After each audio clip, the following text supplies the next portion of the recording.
Olá, turminha! Tudo bom com vocês? Hoje a tia Dani vai falar na nossa matéria de ciência como nascem os vegetais. Vamos falar sobre germinação. Vamos começar. Algumas plantas também podem se desenvolver a partir de um pedaço do caule ou de uma folha retirada de uma planta adulta. Porém, a maioria das plantas nascem de sementes, certo?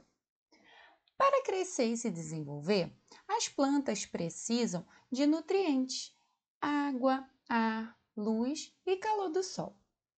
O desenvolvimento de uma semente até formar uma nova planta chama-se germinação.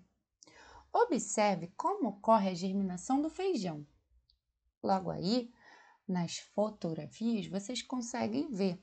A semente do feijão é plantada na terra. Depois de alguns dias em terra úmida, ela incha e se abre.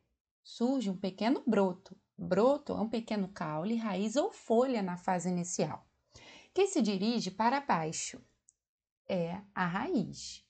Surge outro broto, que se dirige para a parte de cima, que é o caule. E alguns dias depois, as duas primeiras folhas já estão formadas. Algumas semanas depois, temos uma plantinha de feijão. Olha aí que legal! Vocês podem fazer essa experiência em casa, galera. Aí, na próxima página, vamos continuar.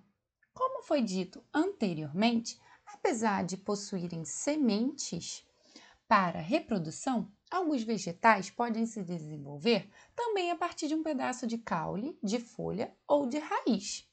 Se retirarmos um pedaço do caule de uma roseira adulta, por exemplo, e o plantarmos em condições apropriadas, ele criará raízes, crescerá e se transformará em uma nova roseira.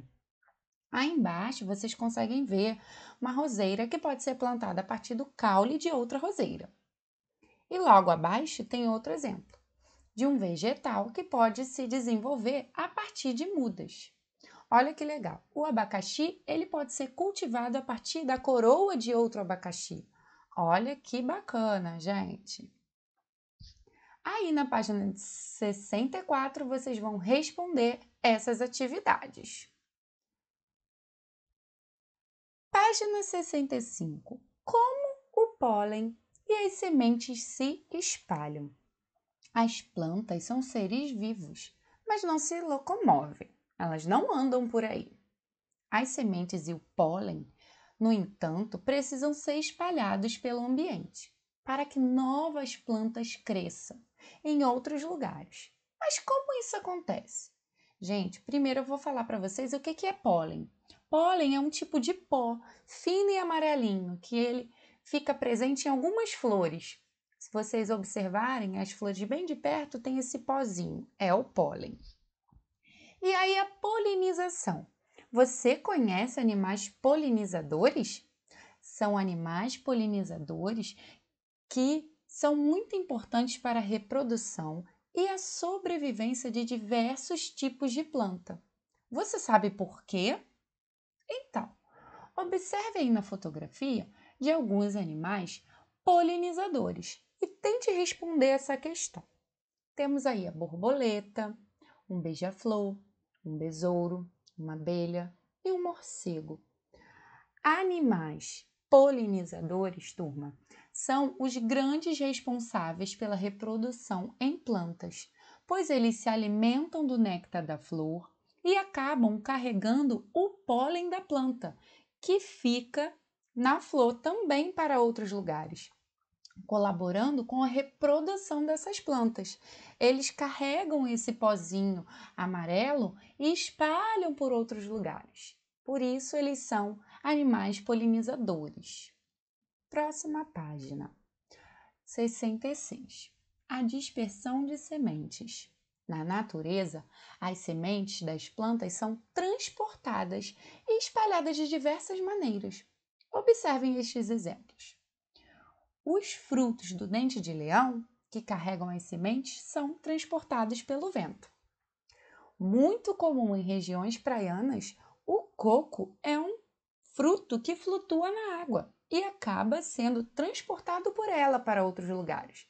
Ao encontrar um ambiente favorável, como o solo das margens dos rios e das praias, o fruto seca e germina, formando uma nova planta.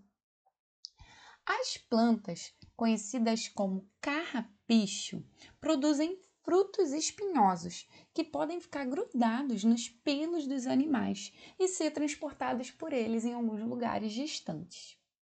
Os frutos da mamoneira, quando seco, estouram, liberando as sementes conhecidas como mamonas para longe da planta. Com isso, nascem novas plantas.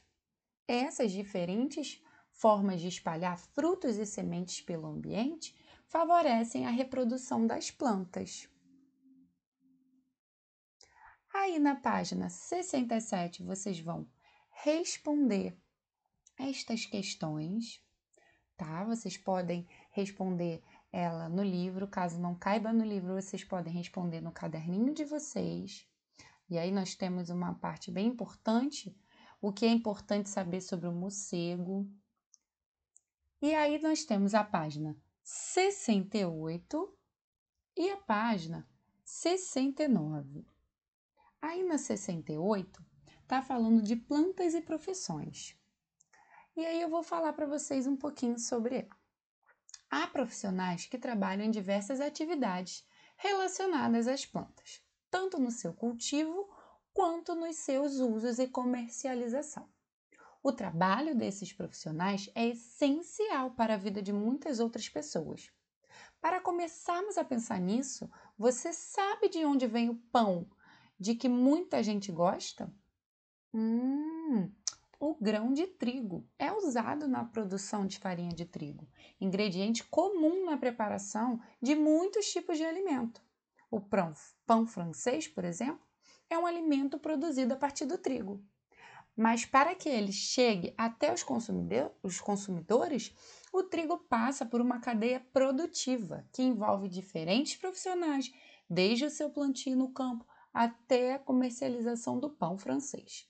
Em estabelecimentos comerciais, como padarias, supermercados, aí vocês conseguem ver a linha de produção desse alimento. Vocês estão vendo aí?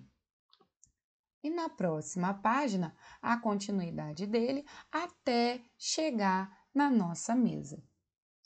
Compreenderam direitinho como é que funciona? Então, a gente encerra por hoje. Vocês façam essas atividades de fixação, tá ok? E corrigiremos na próxima aula. Um grande beijo. Tia Dani tá com saudade. Tchau, tchau!